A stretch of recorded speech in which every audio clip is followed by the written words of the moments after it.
1 to 2 hour live. I'm just doing like 15, 20-minute sort of snippets.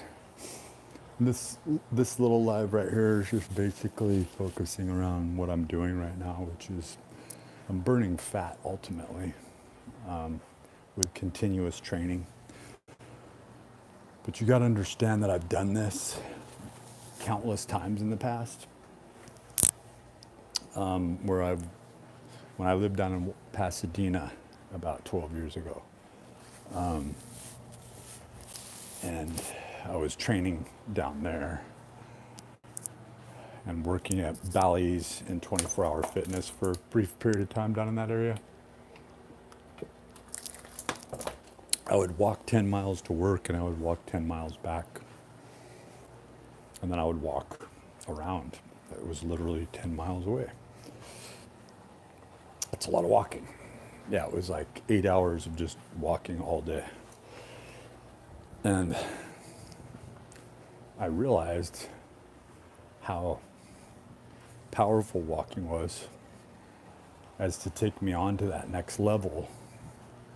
But how once we start to oxidize and we're not just focusing on carb depletion, that is going into ketosis, mainly flitting in and out of gluconeogenesis, because I had effectively been able to get down very low in body fat by resistance training exclusively, and then adding in HIIT style training. But how continuous, what's the longevity of that as compared to long, slow distance oxidation? Well, obviously you're not going to be getting the more muscular physique. But if you do it through stages and you focus specifically on phases, that is, once you get down to a certain body fat level and you're keeping up a certain base muscularity,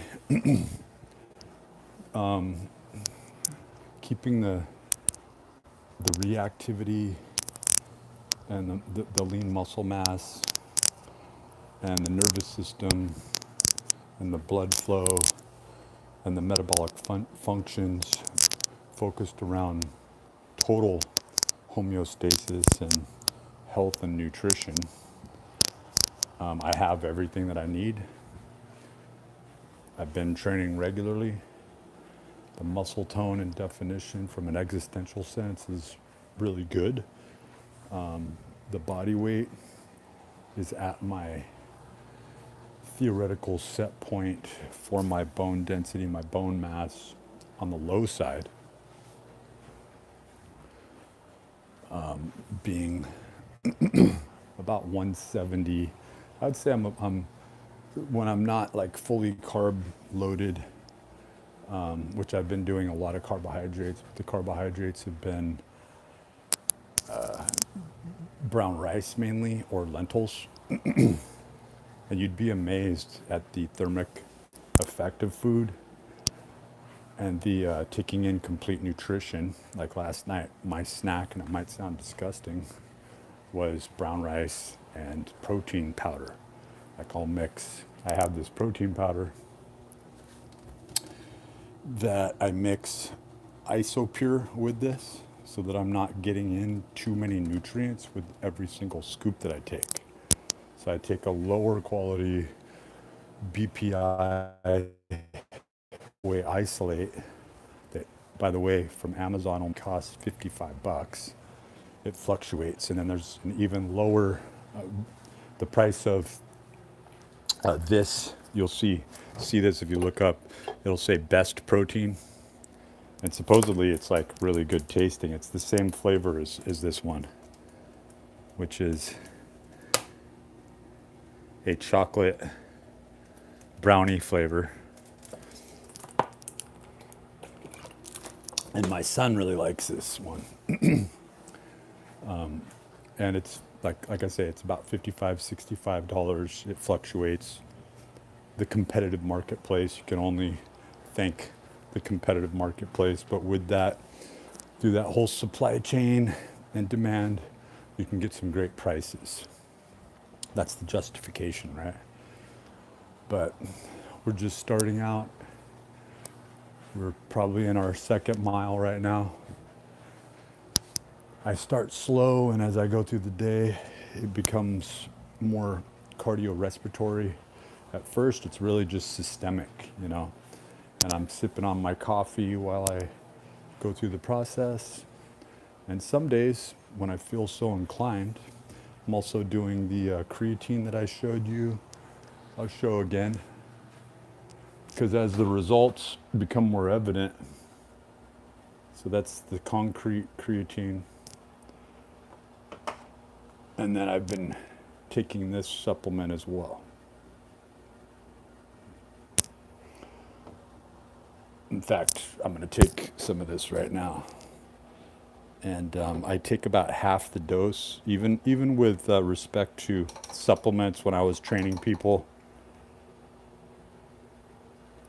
I take about half the dose, or I'll break a dose up and I'll take half throughout the day of the recommended.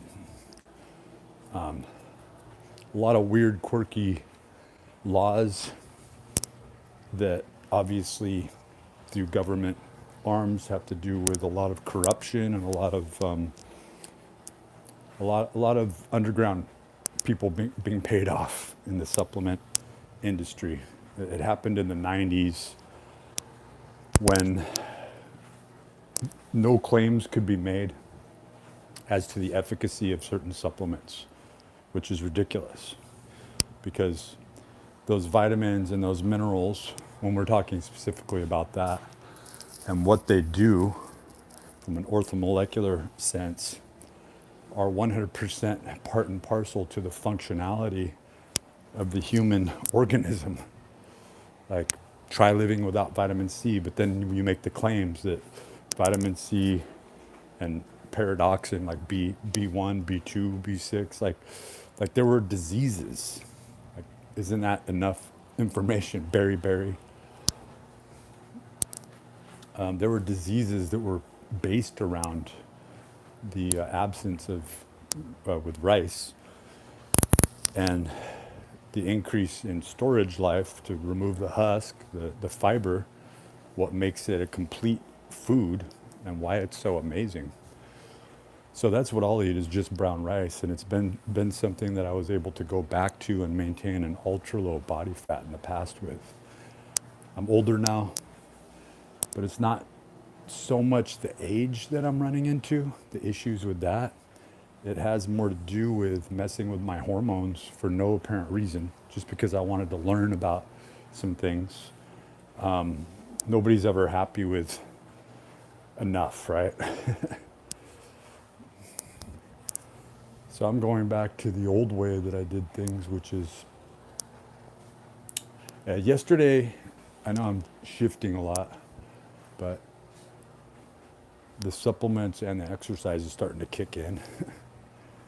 Yesterday I did a lot of reverse walking, the posterior chain, and I can feel the glutes, I can feel the hamstrings, and it's amazing what that does even for the lower back if you extend your arms overhead. And so it's really hard to do that type of thing from a trust perspective, but even more so just out in the public. And you try to get into a routine, a nice flow through, and there's always some weird homeless people watching you, or there's just a strange phenomenon that occurs when you get into the sync of something, you know?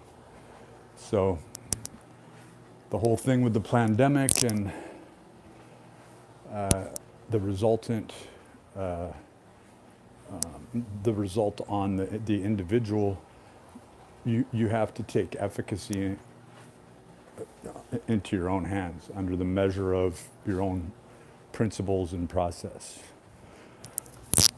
And so walking wherever you are, is that final precipice, that final outcome is whether or not you're moving or not moving. And it's not exciting. It's not an existential display. It's not something that should be watched. It's whether or not you're sitting on your butt when you're ruminating, or you are moving while you ruminate. And I mean, ruminate, you're thinking, you're postulating, you're philosophizing with yourself. It's what you always do. It's just that it's under the critical specter of such mundane and banal and trivial things, right? That are so surface and shallow and superficial. And ironically, when you walk, you take care of all that. You take care of the body fat. You take care of exercises that acts as insulin, particularly this type of exercise. So yesterday I did 10 miles. If I feel like it, I'll cut it back to 5 miles. The day before I did 12 miles. So I try to average. Last week I had to cut it back, but I ended up doing about 52 miles, as I mentioned in a prior video. I'm going to make these videos short. But do what you can when you can. And I don't turn on the lives for my training. I should, but like yesterday, because the whole point to get training, gradual intensity training, is that if I want to just cut it back to 2 sets on a given exercise or a given muscle group for that day, I will, if I feel depleted or whatnot. I'm not trying to compete in the Olympics. I'm not trying to do something that's extreme in any way. And I guess that's a good point here. Is that what seems intangible, what seems extreme? Like months ago, to walk 10 miles, that seemed like the impossible. Now, 10 miles just seems like I'm kind of like stopping and flaking out most days. But I realized that upper limit of what I need in order to expend a certain number of calories, which, by the way, if you look up like death of the calorie or any of those pieces of literature, you'll find that there's nothing synonymous about the calorie but it being a measurement of heat. So placing these greater metabolic demands, i.e. going into aerobic exercise, oxidation, where you have to keep that mitochondrial count up, you have to keep that capillary bed density occurring for new muscle growth. I'm not talking about hyperplasia, I'm just talking about an increase in storage or muscle mass, and it has to have a blood supply. Most people will get to the point where they're just looking superficially at their definition, and that's good enough. But what I postulate is really taking an intrinsic approach to everything you do. So it's a little ironic that I would be putting it on the live and filming it. But when I go off this live, I'll just be walking and spacing out. But I will naturally go through this processing where my mind is able to work on certain subconscious inclinations, matching and marrying. The thing they don't want us to do is to go into spiritual warfare, to start realizing ourselves, and then to realize what we're neglecting.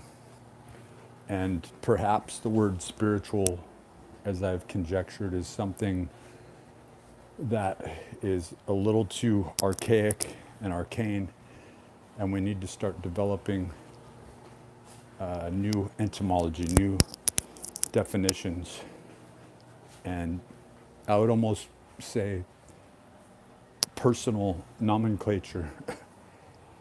And that's how innovation begins. This is the practice of principles. This is the practice of free will. It doesn't have to be hypersonic. It doesn't have to be complex. It only has to be chronic, systemic, and health oriented. And you just keep it going. You ask yourself what can be maintained. And that high octane way of thinking never works. But the continuous aspect, and that's why we call it gradual intensity training. I ended up doing about 12 sets yesterday. Pre-fatigue is a great thing. It works. The great Lee Haney, who probably, I would debatably say that he used less PEDs than most winning bodybuilders. He won 8 Mr. Olympias. If you ever watched him back in the day, I know I'm dating myself, but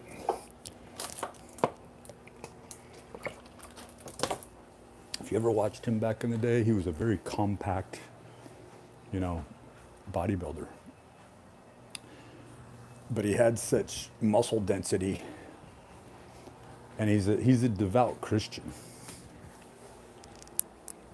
So I always had great respect, and he really was a role model to me. And the guy looks phenomenal for his age, and the whole point to what he was doing is he was using a lot of pre-fatigue.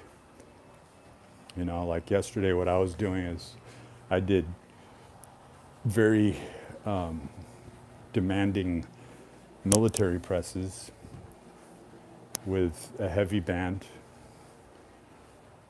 that produced about 150 pounds of pressure, and I was knocking out like 12, 15 reps, and it felt like it. It feels like maybe 120, 125 on the low, and then completely extended out. And what I learned from kettlebell swings, and particularly presses, overhead presses, is that when you do proper kettlebell protocol, it's very similar to Olympic lifting, but then it's done in a unilateral sense. So then there's this like cross bridging with stabilization, and it's amazing what kettlebells can do. But as these fads move in and out and people just sort of follow the migration, a lot is lost. And my whole point to that was, when you really want to activate your shoulders, your medial delts, you'll be pressing out. So I'll mix that in where I'm pressing out and I'm pressing directly overhead. The narrower you press, the more triceps you're going to get involved. And if you just go into a simple push-up, that pre-fatigue is going to center itself around the shoulders. It's going to put a greater demand on your front deltoids and even your medial deltoids. But you're also going to feel your lats engage. I'm not going to say the clavicular muscles, but the upper pectorals. But you could throw in an exercise like when you put you have your prone or your supinated hand positions, right? Prone would be down, supinated up. And when you're going through that process and you're pressing upward and in, like in Pilates, it's the gift on the Pilates reformer. You're engaging those clavicular muscles. And there's a lot of small muscle movement that I really learned to appreciate. I had a Pilates certification among many other certifications, and a certification means nothing, but if you are really studying the practicum of that specific scientific endeavor, exercise scientific endeavor, and you use the epistemological approach where you're looking at the layers and how one process leads into the next, it really makes anatomy make more sense. I passed this very difficult exam by this gentleman named Nguyen, who was a professor at Stanford, and he was working for Equinox when I first had started there. And he actually got in trouble for this, is where he took one of the exams that matched and married synergistic muscle movements patterns in order to what they called fast track us to the next level. And I passed that. I was able to understand the articulation of joint movements, and this is like 15 years ago. I don't think I could do that now, but I have the base understanding of that, you know, and I applied that to my movements. We tend to incorporate bit information, right? That's what we all do with information, is we work out what's practical for us and we reduce it to functionality. And isn't that what our motor neurons are doing? Through muscle memory, as they call it. And that gets into a whole other area. You can go off into metaphysics if you're more spiritually inclined, as they say, or you can go more, you know, what I will term syllogisms, because it's just like the process. And, you know, in that, there'll be non secular breakoffs, fractals, if you will. It might sound complex what I'm saying, but it's just the construct of thought and how the human organism, it doesn't go much further beyond that, you know. Don't get caught up in the nomenclature and the etymology. The epistemological approach, the order of how to think, it is inherent to you. You have your own way of doing things. In fact, that's what I used to tell trainers that, you know, I had 60 plus clients. I proved in a lawsuit that I worked 17 hours a day, on average 17 hours a day. I slept in the parking lot in my Mercedes so that I could get up at 5 a.m. and I stayed there oftentimes till 11 p.m. And where did I train? I was under 5% body fat while I did that. It was a great excuse to be able to just focus on protein only diet and nutrition.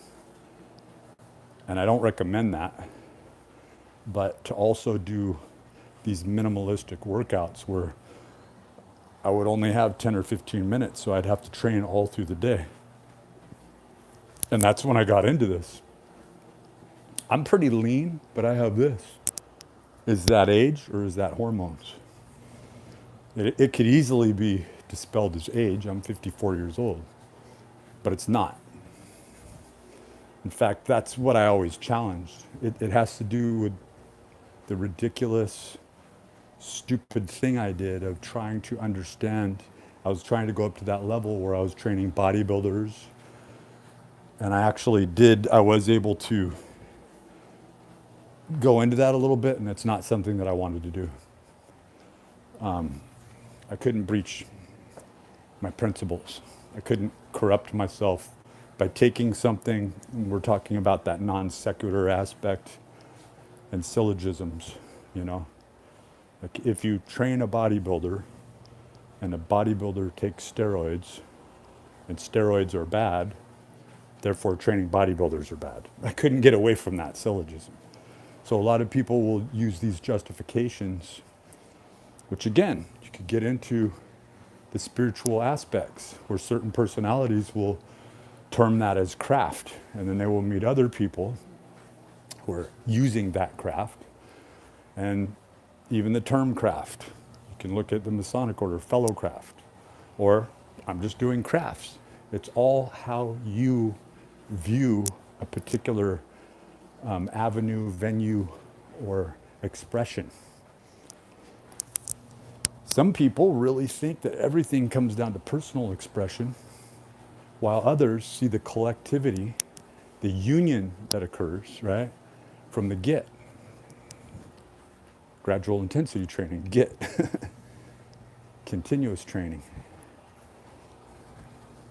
I've done this in different towns, different cities. I've had very mystical experiences that I've realized are really defined in a more mechanical way. I've come full swing from the spiritual fanaticism of self-discovery and selfhood, into understanding that from a sacred geometrical standpoint, the terminologies are even being used. When you take, when you look at non-Euclidean spherical mathematics, you take two, and we're talking about sacred geometry as a collegiate study. And I'll put another reference down below. I did post something on that last week that I was studying. I use Google as my school. And I try to tell people, well, my son, my younger son, and my very dear friend, I try to send them links to things. It's not that everybody should study whatever you're preoccupied with and that's the right way to go. That's not the approach that I have. But there's a really finite moment where you're interested in something and you want to share that information. So that's really, what this channel represents. It's the sharing of information. It's superfluous. I'm superfluous. It's like variant, invariant. I don't try to fit into either schools. I'm not trying to become that invariant or variant aspect in your life. I'm not trying to be the preacher or the cult leader, or even though I've postulated on the theory of everything, all I really care about is the theory of everything that's good. I think we're all failed machines and we were designed to be that way. And we're supposed to come to that final conclusion of what that means to us and why. But if you do it while you get off that asso, and you start to move, the experience becomes different. And it's not about the taste. Like I say that the 3-day cycle, which is the fallback that I put clients on, it's the fallback to carb depletion, carbohydrate depletion, the advent of ketones. Your body starts to get fat adapted. I had great results I didn't think I had anything new to learn. I thought I had tried it, but the carnivore diet was undeniably an amazing tool to use. I didn't have to do anything, and I was eating the foods that, unfortunately, genetically, I was predisposed to eat, which is, I'm not going to say grease, but if you ate grease, in other words, if you take a block of cream cheese, and trust me, this is going to clear you out really fast, and you're already eating, 4 or 5 eggs that day, you can only eat so many eggs. And I showed on Rogue Beast Warrior that I could live off $45 in 3 weeks, over 3 weeks, and just eat eggs. from Walmart. I'm sure the organic eggs would have been way better, but I was able to live, survive, and some may even say thrive, in the sense that I lost body fat, I lost weight. But you can only take it so far. You're not, from my estimation, and I can't say this with total certainty,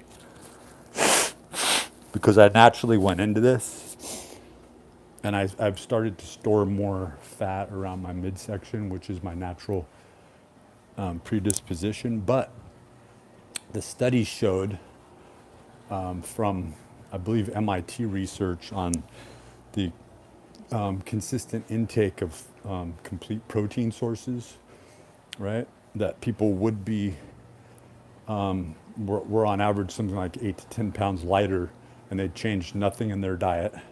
They just added complete proteins into every meal. Amino acids, the building blocks of life. And another study that's similar was taking the Atkins style diet, which I hate to use that because all the Atkins is really doing is taking into account net carbs, and even more so from a modern perspective. We have the technology now right at our disposal to be able to measure insulin spikes. There's some great channels on YouTube that get into blood sugar spikes, insulin spikes, but specifically trailing back to what I was discussing, a direct comparison to the higher carbohydrate diet, right? Not overeating, as the athlete, requiring carbohydrates for explosive movement and certain types of muscle movements that undeniably require glycolysis, obviously, and like even in ketosis, we are converting. It's like your body's gonna make sugar out of it. Your body's going to require glucose. The brain requires like 66% glucose.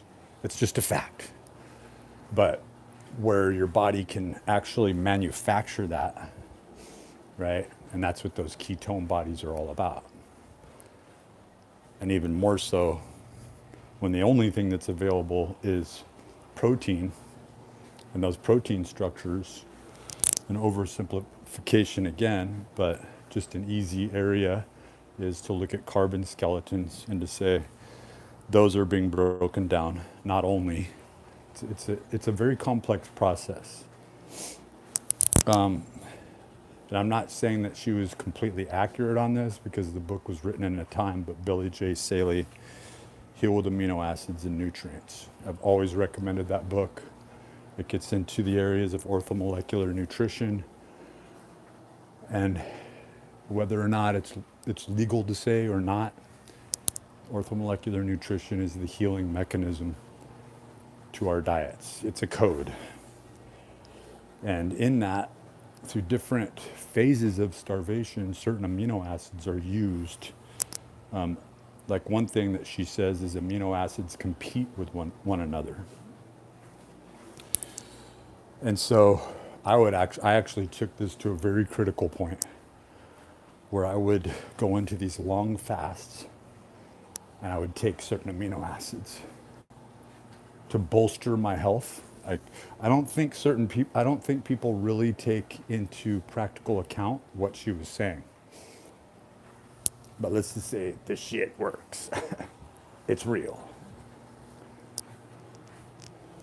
And you can also take a more simplistic approach to this, where you need vitamin C, particularly B6 and B12, calcium, magnesium, and then separate from that, typically selenium, zinc, copper. I've even read research from far distant past that say all those should be taken separate as well. So I've even tried to devise like drinks that you could drink in the AM, one you could drink in the PM.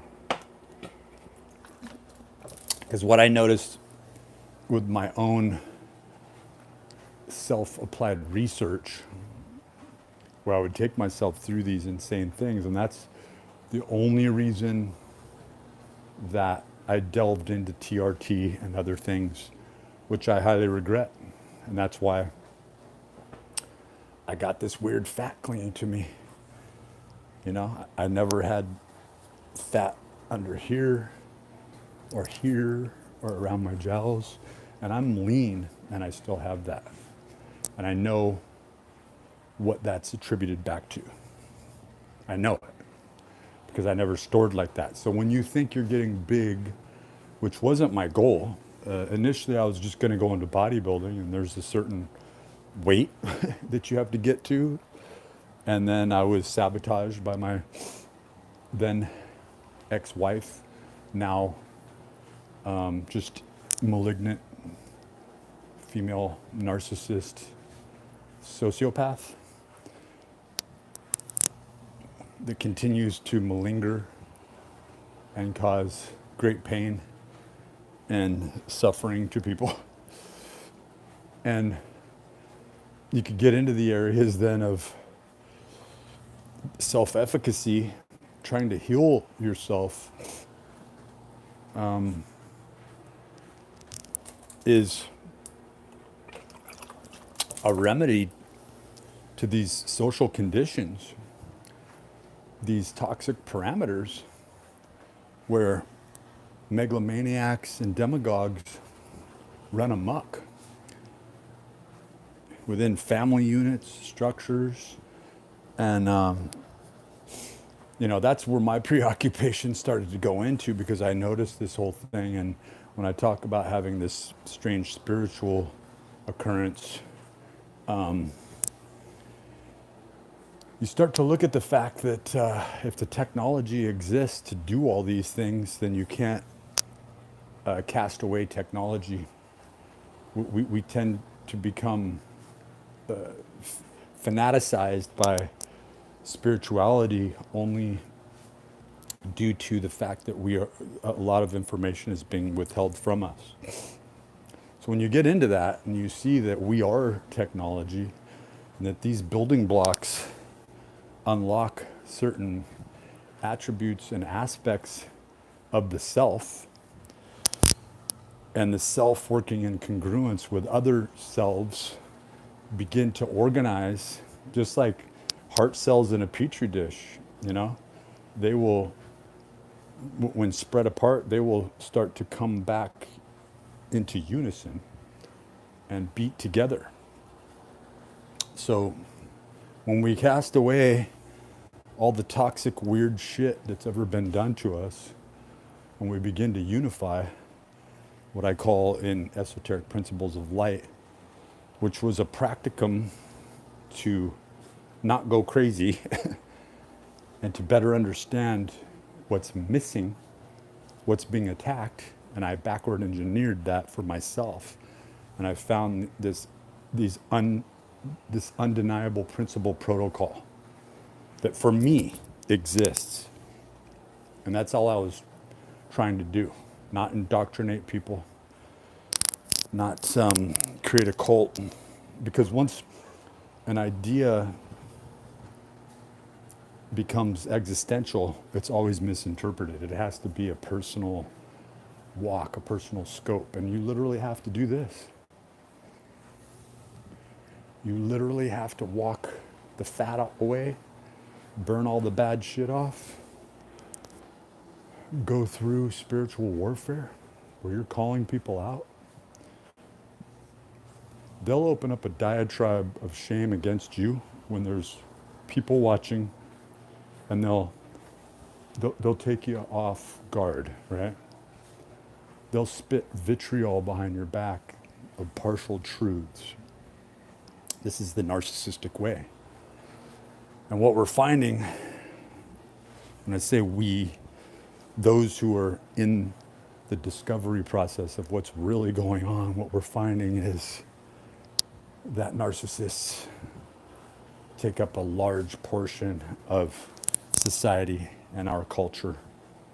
I think was it Goldman, emotional intelligence, social intelligence, kind of dating myself again, going way back, right? But I mean, he's still alive. He's still up on social networks. And that's another person who tried to existentially base something that's so intrinsic to your own personal discovery. What I find interesting about it is that not trying to trail off here, but that he postulated something that could be integrated into the networking of the individual, and then you were able to take leave from the concrete, solid applications of intelligence quotient and having to reduce yourself to that aspect of the human condition.